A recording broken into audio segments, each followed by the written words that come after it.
wayenguNkulunkulu, ulizwi wayenguNkulunkulu, yena lo wayekhona ekuqaleni kuNkulunkulu. Uthi verse 30 chapter 10, mina noBaba simunye. Bayayizole uthi mina noBaba simunye. Lithi ekuqaleni ulizwi wayekhona. Lithi ulizwi wayenguNkulunkulu. Lithi ulizwi wayenguNkulunkulu.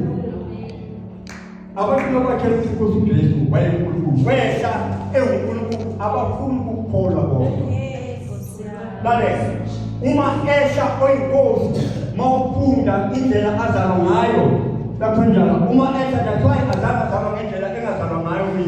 Mina ngazalwa kwaMagagula nomama uMagagula uNatho, ngazalwa kwaMagagula nabaTho.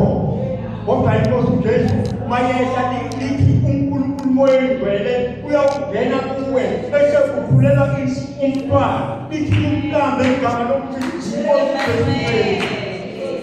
Uma eza uza uhlukile kunathi, ngoba thina sonke singabazali, akekho kitho naye umzali. Lalela, amaJuda akuzola athi ngoba uzenza uNkulunkulu, kodwa lithi iBhayibheli ulizwi wayekhona, ulizwi wayenguNkulunkulu, ulizwi wayenguNkulunkulu. Mina ngesingayicabeka ngesisakho angithathelwa kulo ngoba angifumani le lizwi leliyazenze lingithashile yama ngizwile ake ngikhulume ngalo. That's why ngenzela umuntu ongazi ukuthi uJesu Kristu uNkulunkulu. Lalela, angeke ube ubaba ngaphandle kwenkosi uJesu Kristu. Ngoba why?